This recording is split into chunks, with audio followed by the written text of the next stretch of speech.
I'm Justin Roberts of Biz News, and with me today is TreasuryOne's currency expert, Andre Cilliers. Andre, there's been a lot of volatility in the Rand since we last spoke around 2 weeks ago. The Rand pushed out all the way to around the 15 Rand 40 cent level before settling in around the 15 Rand level against the US dollar. What's driving the Rand's volatility at the moment? Yes, good afternoon, Justin. What's driving the volatility?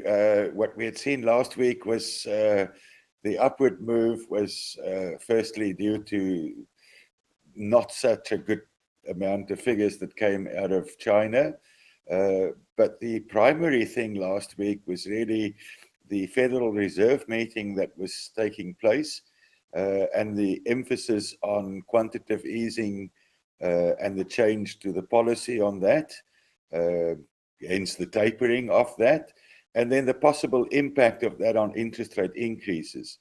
And word was that we could expect the Federal Reserve to most probably announce earlier interest rate increases and substantial amounts of quantitative easing tapering.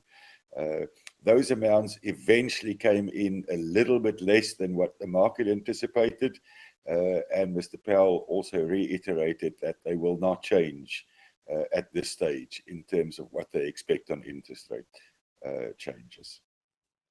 There's been so much focus on the Fed and Jerome Powell's actions, but in South Africa specifically, do you expect the governor of the Reserve Bank to increase rates at the next policy meeting? And if he does, how will that affect the Rand? Well, we've seen the petrol price increases coming through at the end of October, beginning of November, which was very, very sharp increases. Definitely will have quite a drastic impact on our inflation rate. Now, although a change in interest rates will not change anything in terms of where petrol prices will go to, it will certainly impact on where inflation can go to and the stopping of further inflation. Also places ahead of the curve in terms of what the Federal Reserve might do. And we had seen that the Reserve Bank's always been ahead of the curve for a number of years. So my expectation is that with all these massive increases that can be expected in inflation, a Christmas period where we could also see a bit of demand coming through, most probably some price increases coming through, and those increases in the fuel price filtering through to price increases of other products. I can foresee that Mr. Kganyago would most probably look towards the first quarter of next year in changing interest rates. I still think that we'll go through the 2021 year without any changes, but very, very soon in the new year, I would expect 0.25% increase in interest rates. What's the general sentiment around emerging market currencies as a basket at the moment?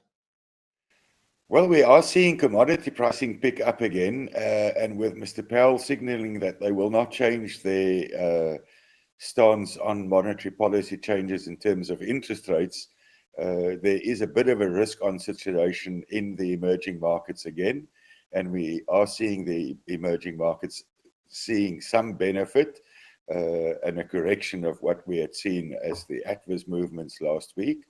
I foresee that that will continue. I foresee that commodity prices will remain at fairly high levels, and especially South Africa, then being a commodity currency as well, will benefit from that.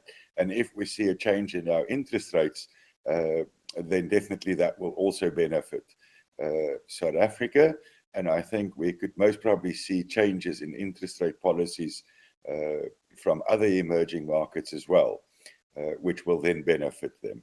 But I think the more interesting one this week is sort of a shift away from all these things to something more local, as Mr. Godongwana is having his medium-term budget speech.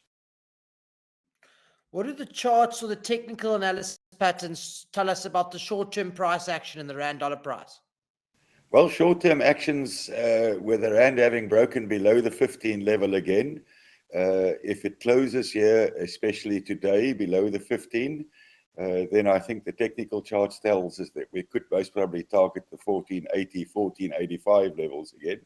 and that would be in line with my expectations for this time of the year. So even on the technical charts, we are looking at some positiveness, and that's across the board on the emerging markets. And from a long-term perspective, we've seen this persistent weakening of the rand over the last 15 years. Do you expect that to continue in the next 15 years, looking at a much longer-term outlook?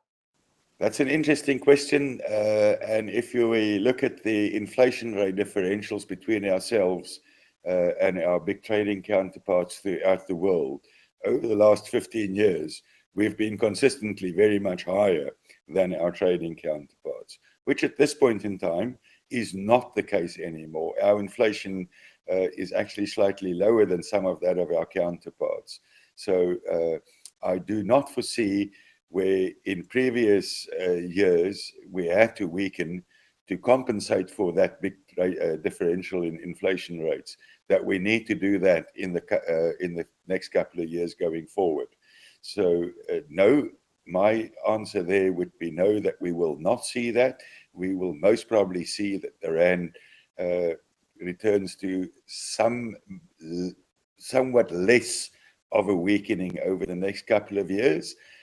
But we do have some serious domestic factors in terms of our economy that could impact on that. But then the weakening would be because of other factors other than inflation rate differentials that we weakened for over the last number of years. But once again, I get back. This week, we'll hear Mr. Godongwana speaking about the medium-term budget, and that's very, very important. He's got to give us a very clear indication of what his rubber stamp on the economy will be, how he plans out to return the economy to growth. We'll see what his plans are in terms of social spending, further welfare, social welfare allowances that could possibly in the offing. He would give us an indication on the possibility of tax changes.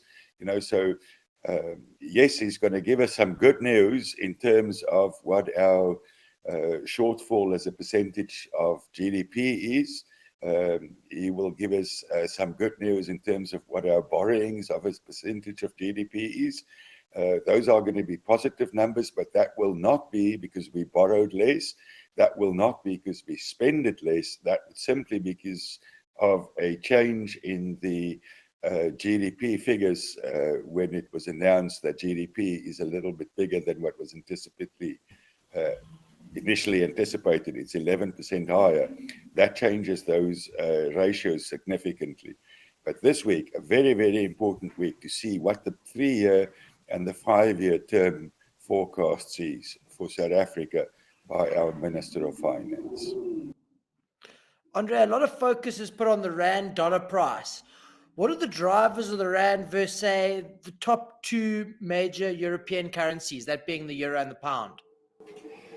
Well, those are also very important trading counterparts of ours. And, what happens to the value of the dollar will definitely influence the value of those two currencies significantly, which will impact on the cross rates.